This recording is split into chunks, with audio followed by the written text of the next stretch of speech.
பலகீனம் உள்ளவள் அப்படிங்கிற அடையாளத்தில் பெண்ணை பற்றி சொல்லலை, ஒரு பெண் பலம் உள்ளவள். ஆமென்.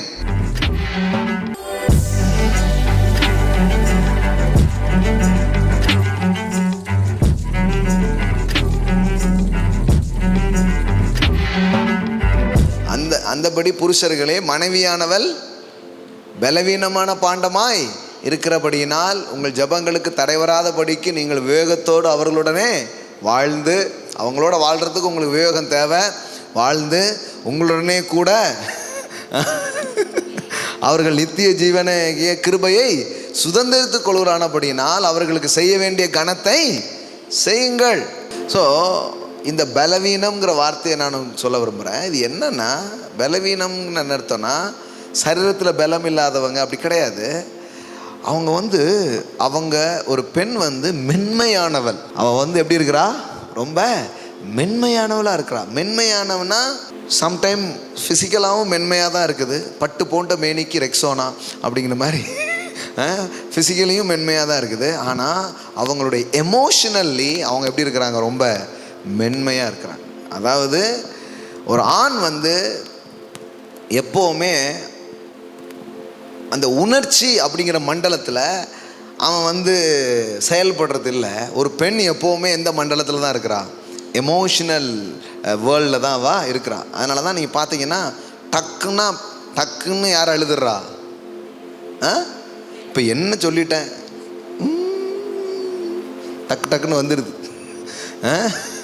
டக்குன்னு வந்துடுது. ஆனால் ஐயா அழுது பார்த்துருக்கவே முடியாது. இவருக்கு அழுகன்னு ஒன்று வருமா வராதா? கண்ணீர்னு ஒன்று வருமா வராதா? அப்படிங்கிற மாதிரியே இருக்கும். ஆனால் இவங்களுக்கு என்ன பண்ணும்? இந்த கண்ணீர் நிற்காதா அப்படிங்கிற அளவுக்கு என்ன பண்ணிகிட்டே இருக்கும், ஓடிக்கிட்டே இருக்கும்.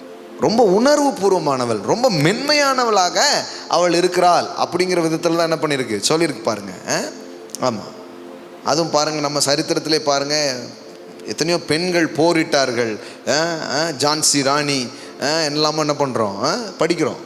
அப்போது ஒரு பெண்ணை ஃபிசிக்கலி அப்படி சொல்லலை, ஆனால் எமோஷ்னலி அவள் எப்படி இருக்கிறா? ரொம்ப பலவீனமாக இல்லை, மென்மையாக இருக்கிறான். அதான் கரெக்டான வார்த்தை. எல்லாம் சொல்லுங்கள், மென்மை. ரொம்ப மென்மையாக அவங்க இருக்கிறாங்க. அதனால தான் எளிதாக அவங்களுக்கு அந்த உணர்வுகள் என்ன பண்ண ஆரம்பிக்குது, பொங்க ஆரம்பிக்குது.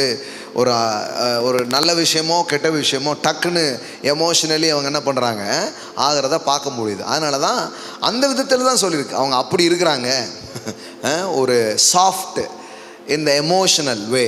ஸோ அவங்கள என்ன பண்ணுங்க, கொஞ்சம் கரெக்டாக அந்த விதத்தில் நீங்கள் புரிந்து கொண்டு அவங்களோட என்ன பண்ணுக்கோங்க, நடந்துக்கோங்க அப்படின்னு என்ன பண்ணியிருக்கு, சொல்லியிருக்கு பாருங்க.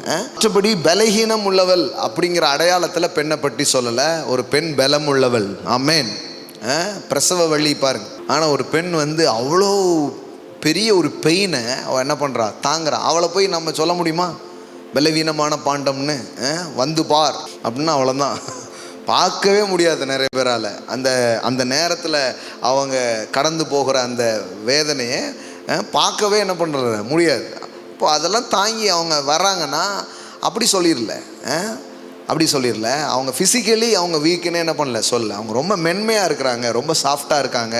அது அவங்களுடைய ஸ்பெஷாலிட்டி. ஆமென். இதில் யார் பெரிய ஆள் யார் சின்ன ஆளுங்கிறதுலாம் கிடையாது பாருங்கள். இவங்க குறைஞ்சவங்க அவங்க தாழ்ந்தவங்கலாம் கிடையாது. ஒருவர் கொண்டாடுவது தான் இங்கே ரொம்ப முக்கியமான ஒரு விஷயமாக இருக்கிறது. ஆமென். ஸோ பெண்மையை போற்றுவோம். ஆமென்.